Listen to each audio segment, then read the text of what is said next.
Welcome to the Interlocutor with me, Anthony Anaxagorou. Today I'm joined by writer, poet, playwright and screenwriter Steven Camden, a.k.a. Polarbear. How are you, Steven? I'm very well, thank you, mate. Thank you very much for coming and talking to me today. I want to kind of start off by talking a little bit about your process. I know that we had a conversation at the South Bank a few weeks ago, and we spoke about the idea of creating a novel. The stories that you've written have been predominantly for young adults. How do you kind of go about creating a story that is appealing to that kind of genre?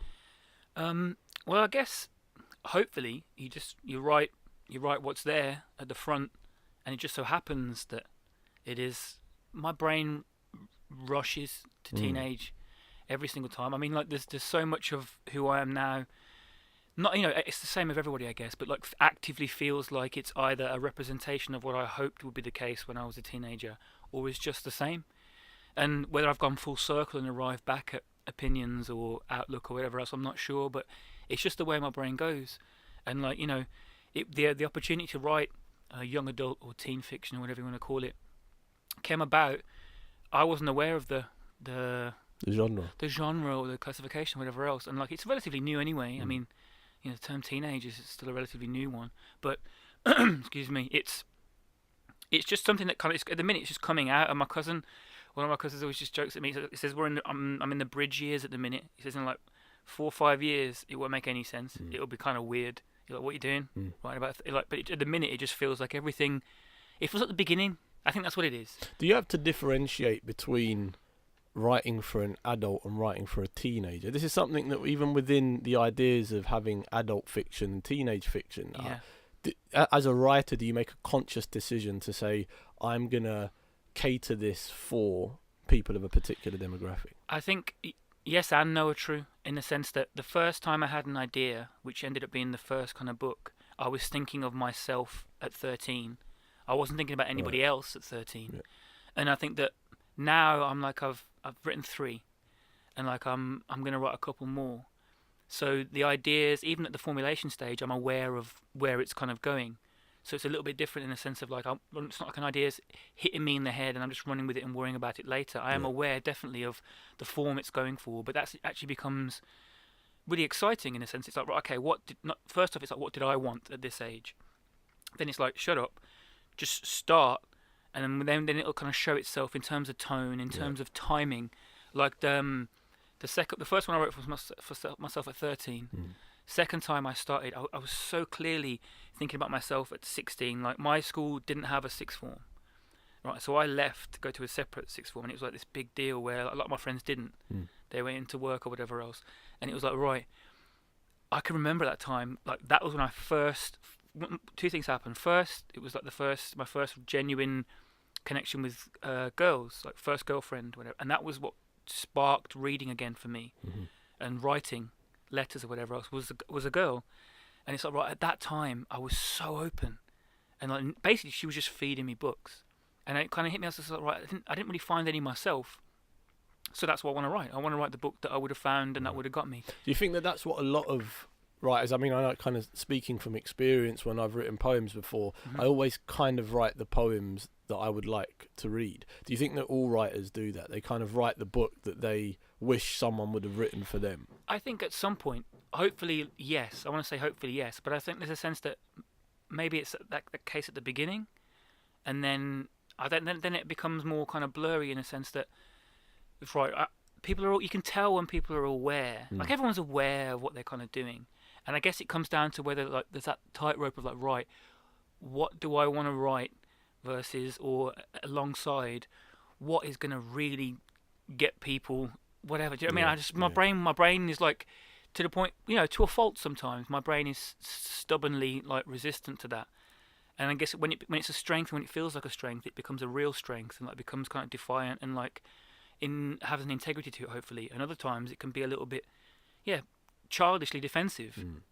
So it's something that but it feels like I've set out my stall now in a sense, and it feels right more than it doesn't. How do you go about starting a book? Could you talk a little bit about your process? I know you said you're not necessarily a kind of a brain mapping writer. You kind of work in a very organic, spontaneous way. Could you talk a little bit about that? Yeah, of course. I mean, it's so funny because, like, I remember when we had the chat a few weeks ago, I kind of left and I was like, right, yeah, I think that's what I meant. And I went the very next day, first thing I realised I was doing was trying to plan. Yeah. Do you know what I mean? So it's like, it's not just mess in the sense of the absence of form, it's mess in the attempts at form and like the abandonment of it, Right. and then trying different versions of it. And it's one of the things where I've come to a realisation now, what I'm doing really is I'm actively waiting, which maybe sounds like some sort of bullshit fortune cookie type kind of thing, but it's like I try not to stop anything coming out, whether it feels like it's a tangent, whether it feels like it's a completely different project.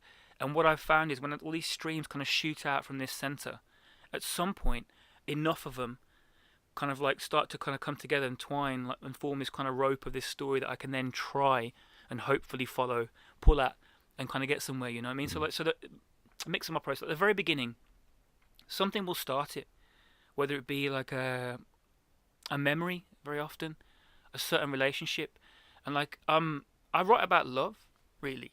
I've realised that quite lately, in a sense of whether it be love for a place, a passion for a thing, a love for family, or a romantic love, and all the kind of permutations and ugliness and messed up stuff that comes with it.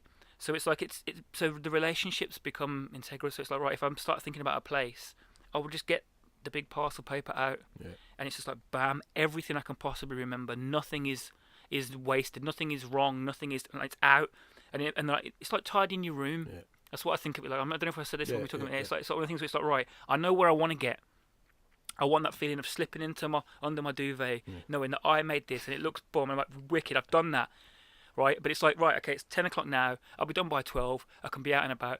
1 o'clock comes and I'm still staring at the same photograph that I found in the first 5 minutes, and it's just like I love that.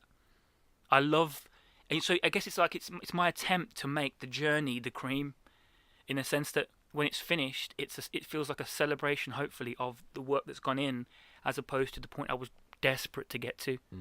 I remember there was an element what we said about scrapping something and salvaging it for parts, you know, of writing a scene or writing what could be something, but then not actually being able to go anywhere with it properly, and then just keeping it living at the bottom of the Word document, and then taking out, I don't know, a line and building around that. Is this something that you do? Completely. Yeah. But also I think it's like, I think the more you do it, or the more you attempt, in fact, the more you finish things, the more adept, or the more my brain is just sneaky, right? I'm relearning the same lesson again and again and again, feeling each time though incrementally like slightly wiser, but also completely ignorant as well to it. This stuff will come out more often than not lately. When I get that first kind of like splurge of like inspiration to get this stuff out, chunk out couple pages or something, right? Page even, right? Boom. Leave it, sleep on it, whatever. Come back next day, oh man. But something like, okay, right, I know now, don't completely bin it where I would have in the past. It would have scrunched up. It's got something in it that could be. Maybe. Even now, if I think it hasn't, I still don't get rid of it. Yeah. And it's why there's a lot of mess all over the place. But it's like, right, because even if it's not even as clear as, like, you know, picking out the femur from this one or the bones from this to make something else, it informs. Yeah. So everything that comes out informs what comes out afterwards. It's the workings out. Yeah. It's the workings out. It's the workings out, and it's also like some of them are clear, and some of them, I would argue, even if you're writing a story about, you know, a journey of elephants, right, and like on the second day you end up writing a story about biscuits that you used to have with your nan, and you're like, right, okay, this doesn't fit logistically. This isn't part of it. Yeah, it is. Because it's something about that relationship, something that you're not even aware of, and without wanting to sound too kind of pretentious with it, I think there is something in the getting out. It's why the voice is so interesting to me. It's like there is something about not just the articulation, but the release, which means that like it's this flood. You can't control the flood, man. If you're going to let something out, you've got to let it all out and then deal with the mess afterwards. Yeah. That's what I kind of view, and then find what you're looking for, hopefully. Yeah. Do you work with an editor? Do you work? Do you? How do you deal with critique? How do you deal with somebody saying, the first 50 pages were crap, and the story starts coming to life on page 77? How do you deal with that? If it's the right person, I love it. I genuinely love it, and I think that's the most important thing. More than anything that is said, it's who, for me. It's just like, right, you could be a Pulitzer Prize winner. If I'm not having it, I'm not having it, mate. And I think that's that's just part of my character anyway. But like so my first reader is always my partner, just always has been, because from the very beginning of me, she's the first person I shared stuff with that felt like it really mattered, and she knows me enough to kind of, hopefully, what she says, potential. It's trust, right? It's a trust of known potential, and it's a trust to go, right, I know that this isn't, when she says, or if she said that the first 50 pages rubbish from then on, she's not saying this 50 pages is worthless. It's saying that, right, it seems like what you're trying to say is this, right. And if that's what you're trying to say, you don't need it. You don't need that. And then I guess you have to make an executive decision and say, yes, I do. The idea that people want to get into something straight away, and as writers, as storytellers, raconteurs, we can't build into the process, and we can't have 50 pages of just description, But the funny thing, you kind of mentioned, particularly, that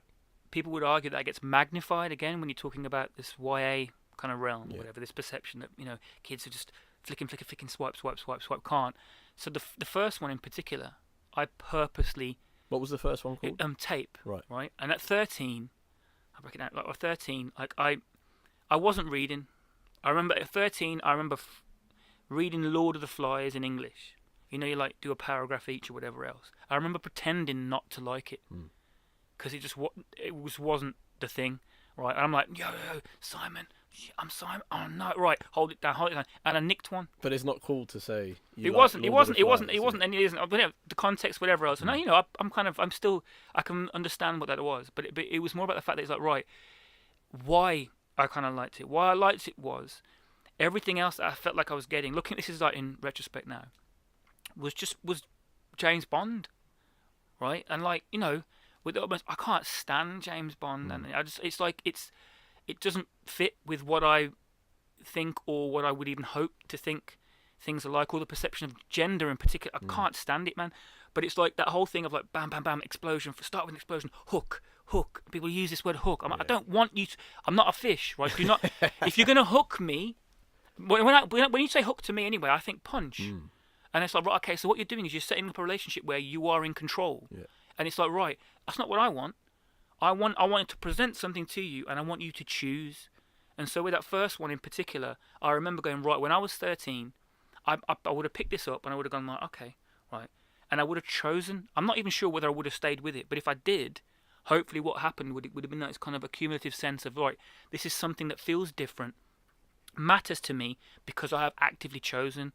And it's almost ironic that people kind of worry about people's short attention span and then just carry on fueling that and playing into it and then moaning about what it is. And it's like this snake eating its own tail. It's like, well, just do something that's different. Yeah, I mean, and we definitely do have the capacity to be able to take in difference and to take in. We don't need action all the time. And I think that's kind of like the modern day novel is maybe the dilemma that it's faced with, is the fact that everything has to be built, it has to move the whole time. You can't ever be static or contemplative at any particular moment. How do you build characters? Do you base the characters on people that you know?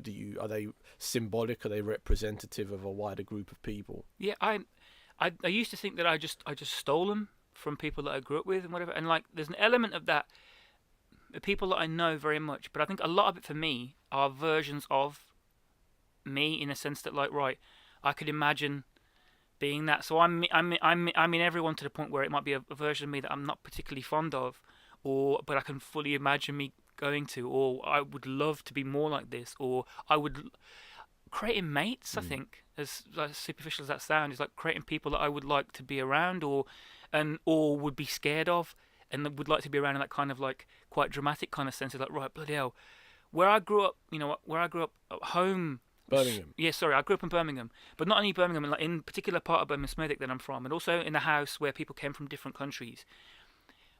Looking back now, like because your heritage. Irish and Jamaican. Right. So my father's family are kind of English, like northern miners, with some French back in the day. But the family that kind of I grew up with was my mom's mom is Jamaican. And my mum's dad is Irish, but it's my mum's stepdad since she was 1. He was like my granddad. Right. He was also Jamaican. They lived in the house with us, and like my mum worked far away, so that's why I was raised with my uncles and aunties and whatever else. But looking back now, home was so much more interesting and alive than, say, school, for example. Well, I went to school, and it was predominantly, it was just kind of like there was I didn't fit fully, but looked like I did. I got blue eyes or whatever else. So it was that weird kind of thing where, in terms of the characters, I think what I've got, rather than like, if you look back at my school books or whatever else, you wouldn't see characters from school. You'd see like multiple versions of like my one cousin or something. Do you know what I mean? And I sort of kind of create them that way. And then it becomes about very early on. It's hard to talk about, man, without hating the sound of it, but like, they feel real. Once I've got a real thing, it's almost like asking them questions. Drop them in, and what would they do?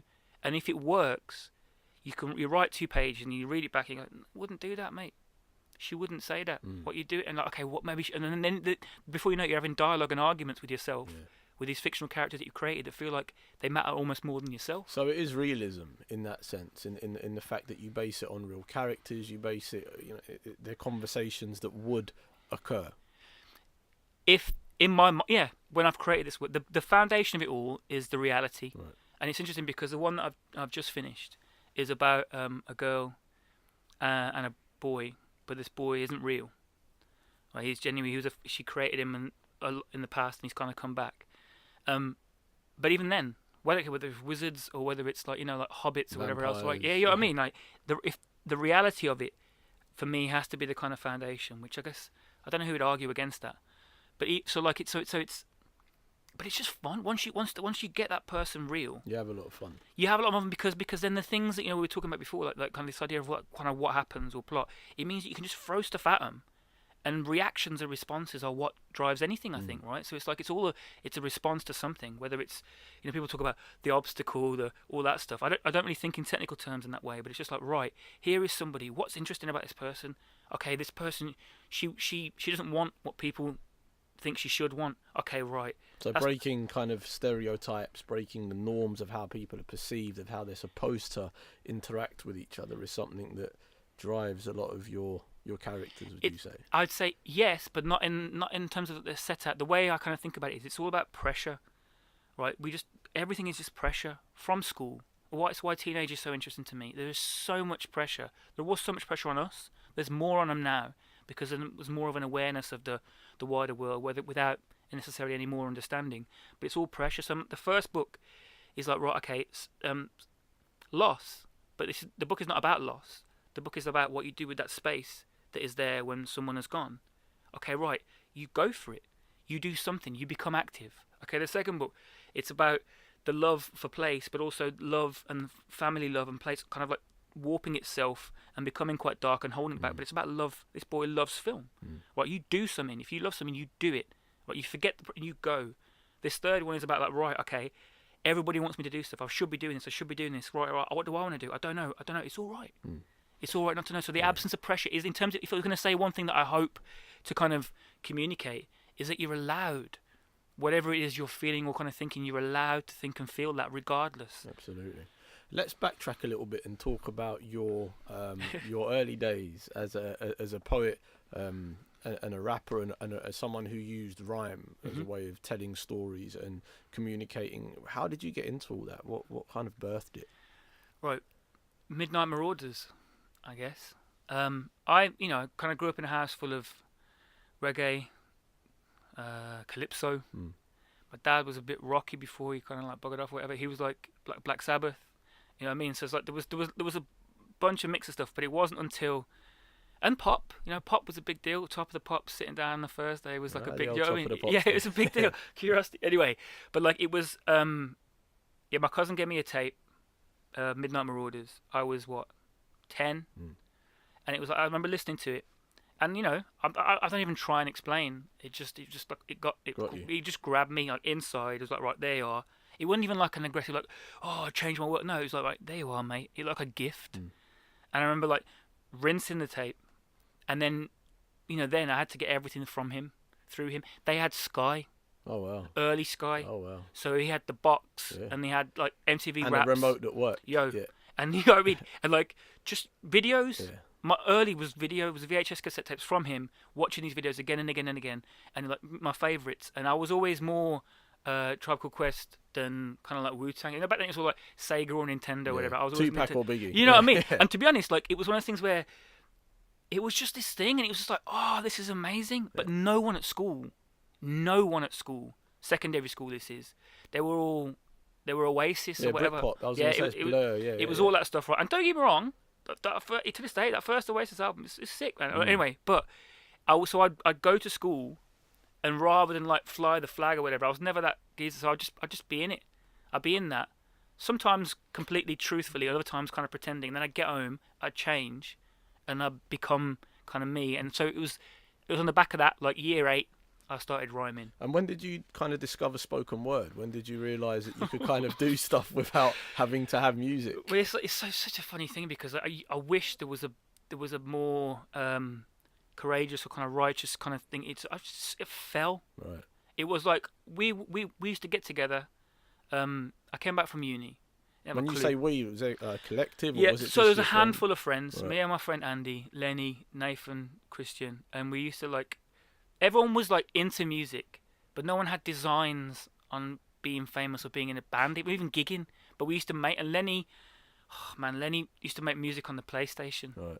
Right. Lenny could make music with flipping a pencil case. Yeah. Like it was Blade of Grass. Yo. Yeah. And like, you know, everyone says I've got like one mate. No, you haven't, mate. You haven't got Lenny. Right. And it was one of the things where like we just made music, and it was just we make music and we play football on the computer and we'd laugh. It was like all week you'd spend writing to try and go on Friday and impress them.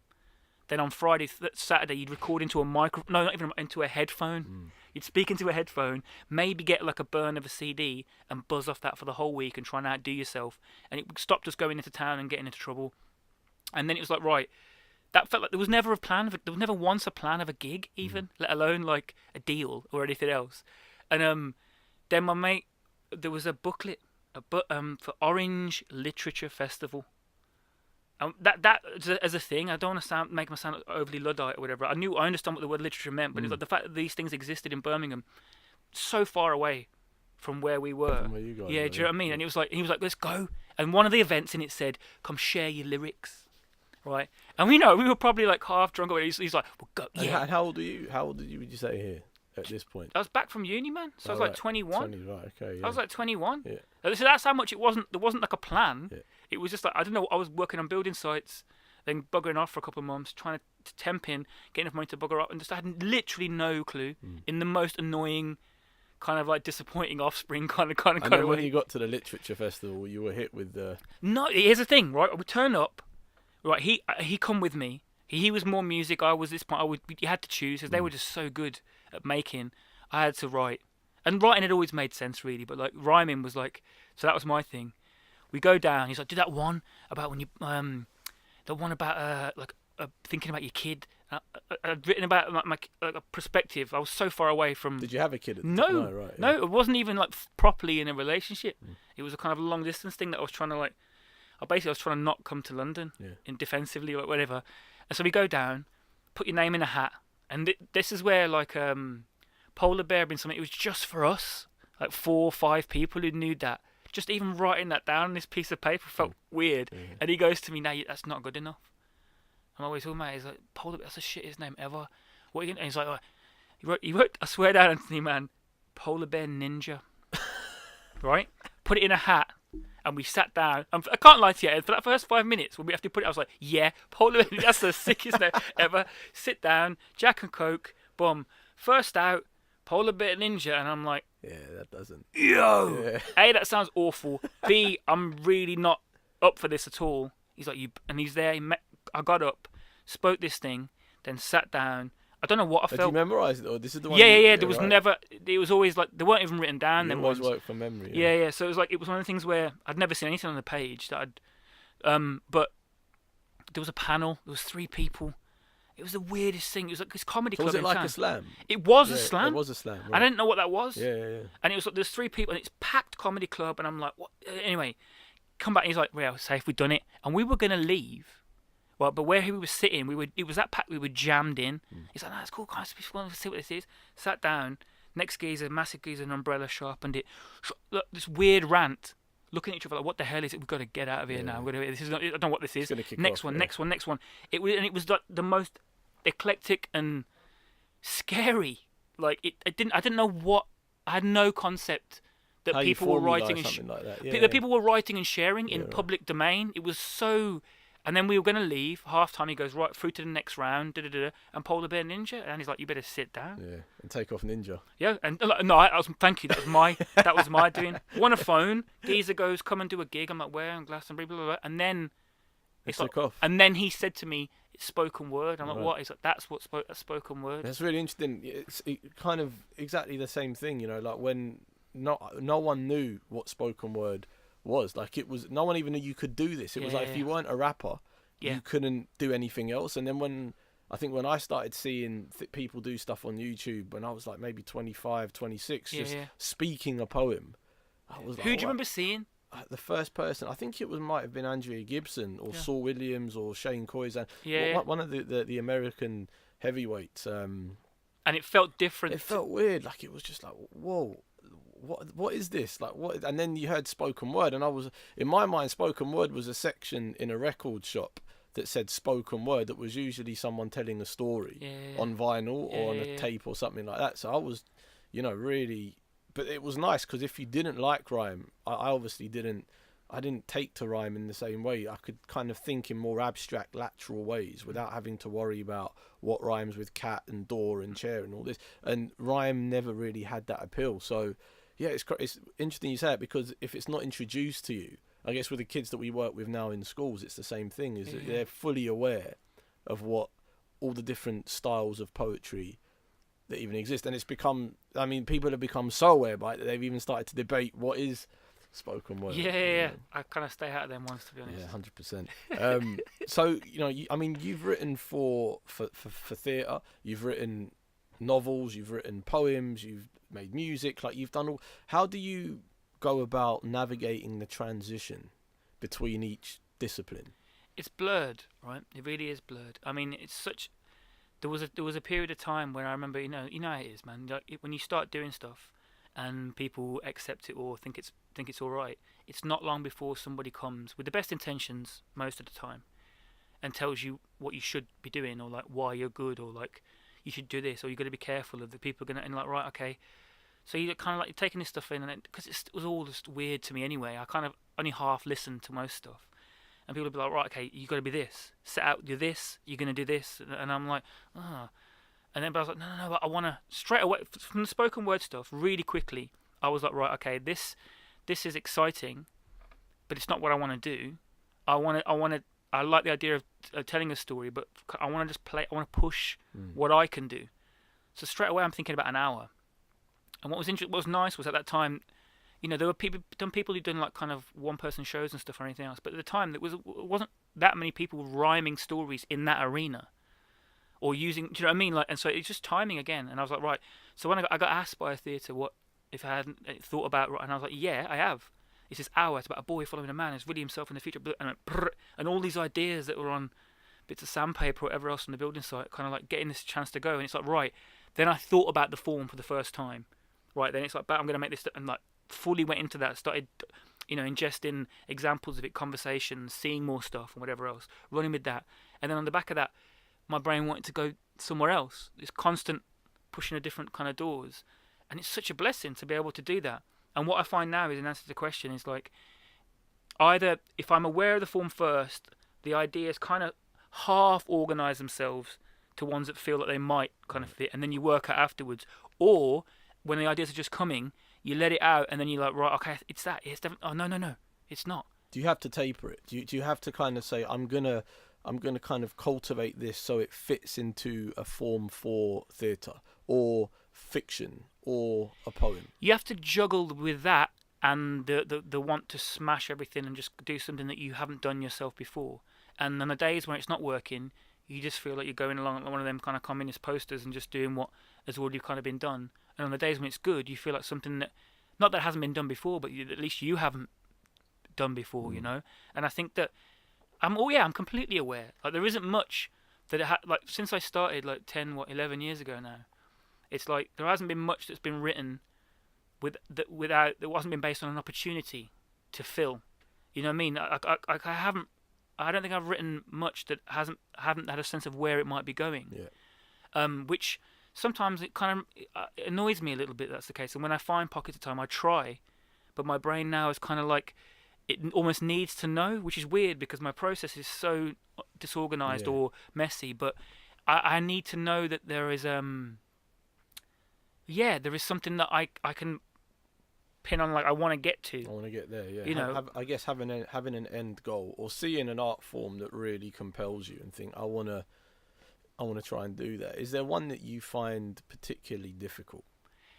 It's really funny, man. I'm trying to write a play at the minute, right? I've written a couple of things that you could put under the bracket or banner of plays in the past, like 3 monologues for myself, a couple of theatre pieces for younger people that I perform, a 3-hander storytelling thing, which people called a play, but I didn't.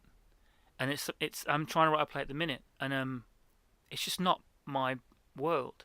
It isn't my world, and 11 years later, it's still not my world, which probably tells me I don't want it to be my world. And I think that's the trick of it, because I do genuinely, really interested. Actually, thinking about it now in terms of what you were saying before about in terms of character or why.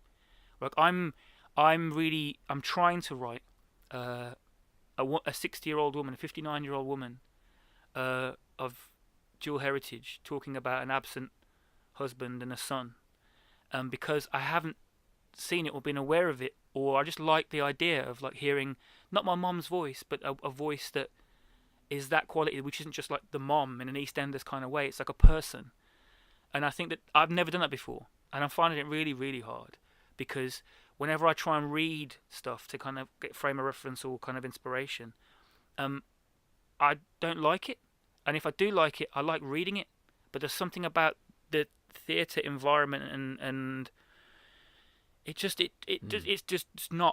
It's not second nature. No, not at all. And it also, like, it doesn't. I don't get nervous performing, but I get nervous in a theatre. For sure. It puts me on edge. Yeah. And like so I'm wrestling with that at the minute. Do you think because there's no safety net in? I mean, I've spoken to quite a few actors about performing in theatre, and for them, if you can perform in theatre, that's what makes you a good actor. That's where you learn to fall, essentially, because obviously in a film you can do another take, but in a theatre, when you fuck up, I think there's an element of that, but I got to be honest, I think it's even more on my part, more judgmental in that, in a sense that my nervousness doesn't necessarily come in terms of fearing for people who are going to miss their lines or anything else. It's when I sit and I look around, I don't feel at ease. Okay. Well, is that because of the level of scrutiny, would you say? I sound so, it's demographic, it's people, it's who I'm with, and it's not to go like, right, I am better. It doesn't make me feel comfortable, and it's that sense of like, it's not a realm. Like I would go to something and see it. It's just that place. There's something about the institutions of theatres which don't feel like, I feel like I'm, like I've been let in the back door. What if you were to see it at a pub or somewhere like that? Completely different. Yeah, that's what I'm saying. Yes. It'd be completely different. Yeah, somewhere less quote unquote formal. Yeah, completely. And it's one of those things where it's like I really, really dislike the part of my brain that won't let go of this, because when something is good, it's irrelevant, and that has happened to me in theatres. It has happened to me.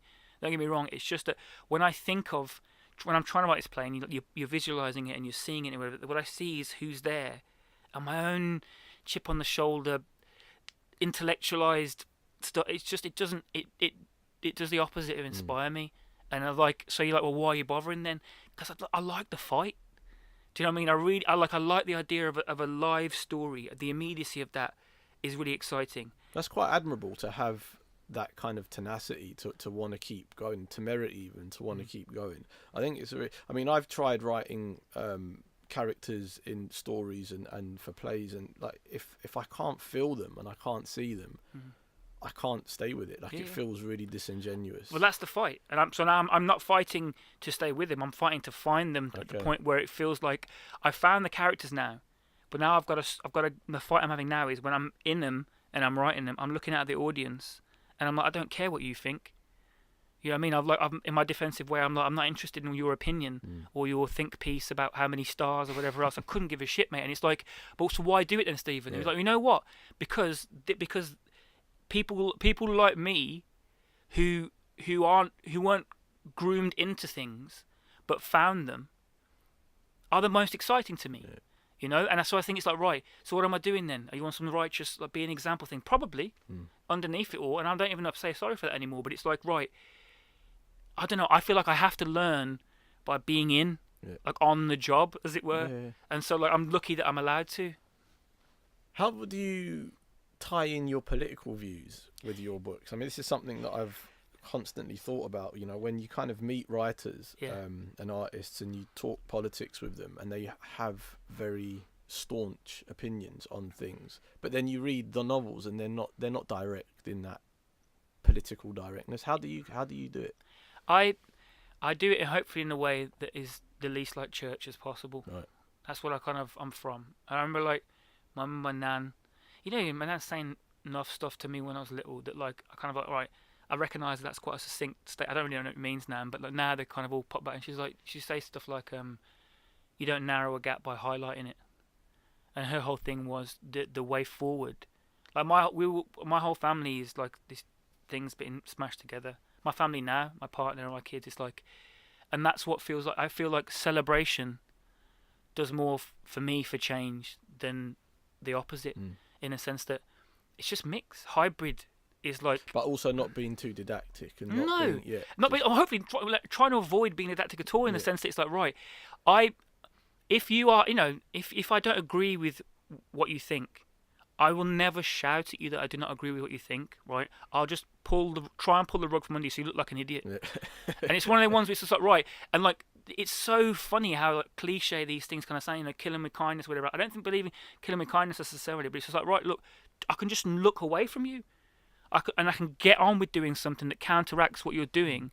And so it's like, in terms of politics directly or indirectly in the writing, it's like, here are people who are, all my characters are from a similar, if not the same, mix, always. Just because it's what feels kind of closest and just what I'm so proud of and kind of want to celebrate. So that's always there, right? And here are people that are from, you know, people use the words like gritty or whatever. It's just like, shut up. You don't get to say that from the outside looking in, right? And two, if you're from it and you're calling it gritty, shame on you. Yeah, you got a problem. Shame on you. So it's like, right, what don't you understand about the fact I didn't fight to get out?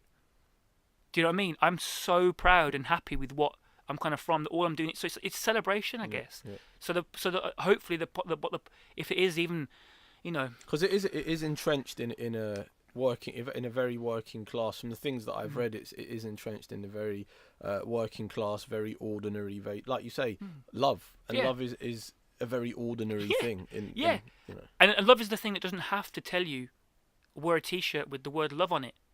It's like, right, I have no need to make you think like I think, or even to make you empathize with me.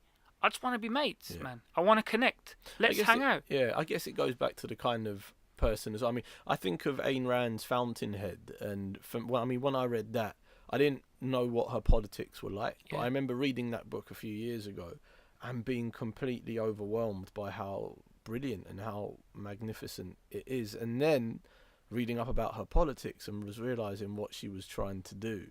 I was like, oh wow, I was duped. Like, I felt seduced. I felt she got me. Because she sold individualism in a way that was very, very just appealing and compelling. And I think that is mastery, and it's masterful, but it's also really, really dangerous to get. It's dangerous and it's scary, but also I think what I would argue is it's really valuable if to come through whatever experience it is, a book, a film, a piece of whatever it is that you've kind of taken in, for it to affect you, and then allow yourself the kind of, analysis is too clinical a word, but like, allow yourself to kind of to ruminate with it and to kind of live with it and then make a choice, right? And I think it's better that has happened than if you swerved that completely, because it's like, right, how else do I know?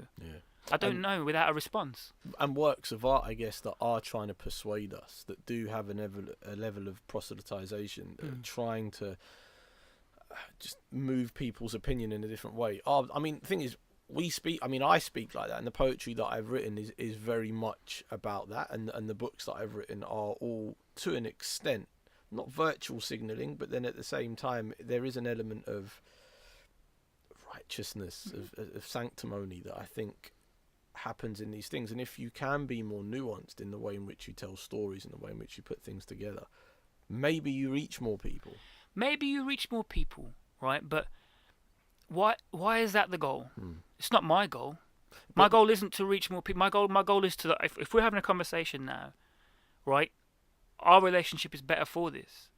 Right, that connection is stronger in the sense that if something, I'll think of you on the back of this. But is it also to create resonance, to create a connection? It might not be to sway someone's opinion, but it might be, I want to connect. Yeah, completely. Right. But that's not about numbers to me. Do you know what I mean? It's like, right, and it's not as simple as going, I'd rather have one really strong bond than 100 weak ones. No, but in a sense, that's the principle. It's like, right, my whole thing is I want you to choose. Do you know what I mean? I want to present, and I want you to choose. And if you choose to, we're set for life, man. Do you know what I mean? If you choose to come with me, we're at each other's weddings. And do you know what I mean? It's like, it's that thing where I think that there's it's such a mixed up ball in terms of what's being kind of championed, in a sense that it's like, right, you can't knock the hustle. You can't knock, you're like, what do you mean? I can knock a hustle. It's a hustle. You just told me what it is. And you got to respect his grind. No, I don't. I have to respect anybody's grind, unless my man is making something with it that benefits everybody. Yeah. And it's like, no, you know what I mean? Are you got to respect? He's a self-made millionaire. I don't respect that in the slightest because of that. If I respect him and he's a millionaire, cool. I mean, these are podcasts that these need hours. Sorry, man. Sorry, I told you. No, it's good. No, it's really good stuff. And I think that in itself, to think about, what does that imply? You can't knock the hustle. What is being implicitly stipulated in that is a really interesting. But also stipulated to a particular demographic. Yeah. Right. And it's just like.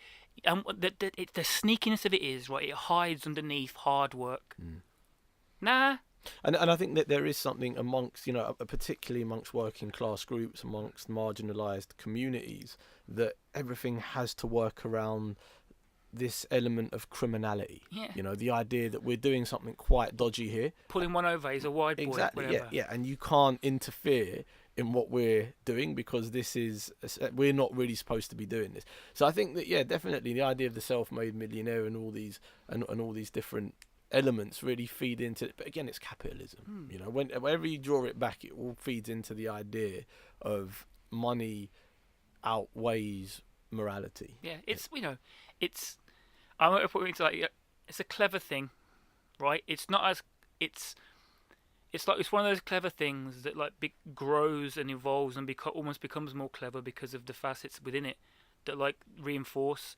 But it's like I think it's the problem is my granny used to say a thing is right, there are so many people looking at the world and forgot their garden, and it's right, even if you're aware of something like that, if you're aware of something like that and you are writing, you are creating and making stuff, that can't not be in it. The danger, I think, is when that's at the front, and that's what it's so visually that it doesn't work. It does not work because anybody worth their salt does not like being told. Anybody you would potentially be interested in or would like to follow or go right, what are you up to, is not the person who's just following. Yeah. So it's right, okay, what are you trying to instill? You're trying to instill the fact that it's all fine, as long as you're choosing it and not just reenacting what you think you're supposed to. Do you think that we have... this is a question that I get asked quite a lot because of the current political climate. I just want to kind of get your take on it. But do you think that we have an obligation or a role even as artists, as people who inform culture, who respond to culture, to fight back against this kind of wave of the alt-right, of proto-fascism, of whatever you want to call it? Do you think that we maybe have to lose the nuance and to maybe speak to power and try and challenge a lot of these really malign views? I think things have to be counteracted when they are so visibly wrong. But I think that there has to be, just like there is on the other side, there have to be many styles. Do you know what I mean? It's right, my dojo is my children won't listen to my advice, they'll listen to my example. Right. So here's what I'm doing. I'm undermining by having this stuff there that just doesn't fit with what you're telling me is the case. Right? Maybe there's something passive about that in terms of the amount of numbers it can or can't reach because it won't shout. But if you find it, then you're gonna, and you believe and you connect with it, you are gonna pass that on. Right. So that's my kind of start. But I also believe that's why it's interesting kind of conversations. Why I like talking to you, because it's like, right, I know and I can trust that what you're gonna get there is a righteousness, but I trust how informed it is, and I trust how able it is to look, to step and to kind of look. And I think the trick of it is there's a lot of the kind of righteous with that cloak on that isn't as informed as it would like to believe it is. And so if you like, so if you don't know or are not inclined to, you're just going to go with it. You feel happy clicking agree or whatever. But if you've even got a slight inkling or an awareness of outside in, it's condescending. And as soon as you condescend me, I'm 4 You're steps lost. back. You're lost. And like even to get to 0, you've got I don't know what you got to do. You've got to change the game or something, and so it's dangerous. I've heard, that there's a lot of poetry at the moment that is trying to do just that, and I completely agree. I think that I find some of it quite condescending and intellectually dishonest in places as well, and it does that. But then what's really interesting about that is that for me, where I am in my life at this age, I will respond to it in that way. But then you'll get an 18, 19-year-old that will completely be absorbed and taken in by what is being said and what is being put across. So I think it is, we outgrow ideas and we outgrow the ways in which those ideas can be communicated. And obviously in 10, 15 years time, we'll look back at things that we're galvanized by now and think, what the hell was that? I think it's really funny because of like responsibility or whatever. I know we're parents and stuff, but it's like you have to be happy knowing that what you are communicating is communicating what you kind of intended. It's like, right, if you want to be the guy or the girl on the podium, on the soapbox thing, right, and you fully believe it, and you're going into a school or something, right, and you're doing that, right, if you're happy with that role, in so much that you feel like if it was questioned from different angles, you would stand up and not fall off, or undermine or backtrack, fair play. And not in a sense of like, I don't agree with you. I mean, I agree with you. That's yours. We need that. We really need it. The problem is, I think, is that like just inherent in that is the fact that you are telling me something that you think I don't know. Right. That as a baseline thing is unavoidable. And is that a response? Is that a disconnect? I find that is because certain groups of people, and I think it might even be generational, it might be an issue of demography, but it's the idea that we're not in tune with where other people are ideologically aligned. Yeah, I agree to a point, but I think it's almost like there's like, I think it even comes from like even more positive place. I think people find stuff out and get genuinely hyped and like wanting like, look, man, I invented the wheel. You know what I mean? But it's like, right, look, I believe this. We all think this, right? And you bum. And then the trick of it is, it's like, right, the transparency of it is what you're doing. You're presenting this stuff for us, but it's not. It's for you because it feels good, and that's fine. That's human. Do you know what I mean? That's fine, and we can do that together. But if you're doing that, you then have to create an open forum where we all can do it together. You can't tell me anything without discussion. And the problem with performances, you tell me the shit, then you bugger off like you knew it, and now you still know it, and maybe some people might be sparked to find out. Some of them might have already known, and even if they didn't, all that matters is finding out what they thought, the response to it. That's what changes. It's the same with a school lesson. Do you know what I mean? You can go, they're 50 minutes long. Everything would be better if they were 40 minutes long and 10 minutes talking about what we've just learned or thought about. And it's like, that's my problem with it. It's why I kind of shied away from this thing. Is even when I felt like I was connecting. When you say the thing, do you mean poetry? I mean performance. Me performing. Right. It's like, right, I'm in a room. My goal is for us to potentially be mates, to present myself in a way that's like, right, he's all right, cool. Let's just chill. Let's have some food and let's talk. Let's discuss. And what it was even when people don't want to, you're on this level. You get up on the stage. It's a weird. You're right, and it's such an odd thing because it's like, right, and I'm not trying to be like holier than thou or like I'm more. You know what I mean? No, I'm not at all, because like it's. I understand it, and there's a rush from it, but it's not as much of a rush as being sat round a table, passing the gravy and hearing what somebody else has to say and arriving at something that you couldn't have arrived on your own. So do you know what I mean? And so I think it's fun to talk to you about it because I know you can challenge and like have it, but some people won't challenge. They give you the status to I mean, say the what you thing is, want. I'm definitely in agreement, but then I think that these things don't work as singular things. Like, they're multifunctioning, and obviously the functionality and the purpose of art in general has many different sides to it in many different aspects. So I feel that there is definitely an element of people want to see a performance. People enjoy watching somebody transcend their physical self and go into a different space. But then I also, like you say, the communal thing, the very human thing of, look, we're just two people and this is just an idea that I'm gonna present. And like, and people like being told what they agree with as well. Yeah. Or people being articulated in a beautiful way what they kind of think, right? And like, that's brilliant. And like, what I say this next now is not to make that less brilliant. What I think is more brilliant is a conversation between people who don't agree. Yeah, yeah. Do you know what I mean? Depending on how it's, I guess, mediated, like, it will definitely. But like, but there is no challenge. There is no challenge, and it's like the problem is, like, if it's that's entertainment. What we're talking about is entertainment and conflict. Is it though? Is it conflict without any comeback? So do you mean two people who don't agree? I'm saying about a performance. You go to a performance. I thought you meant sorry, on a panel or something. No, we're sat in a room. You perform. You say stuff eloquently, poetically, politically charged, and there's a righteousness to it, and we all kind of agree. Amazing. We go out in the world reaffirmed, and we go, maybe, hopefully, that emanates off us, whether it be verbally or whatever, and just our actions. Great.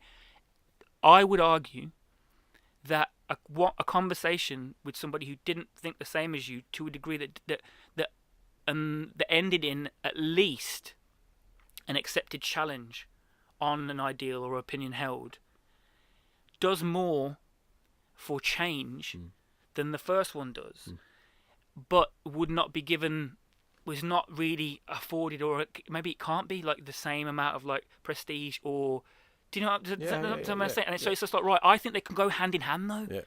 Imagine.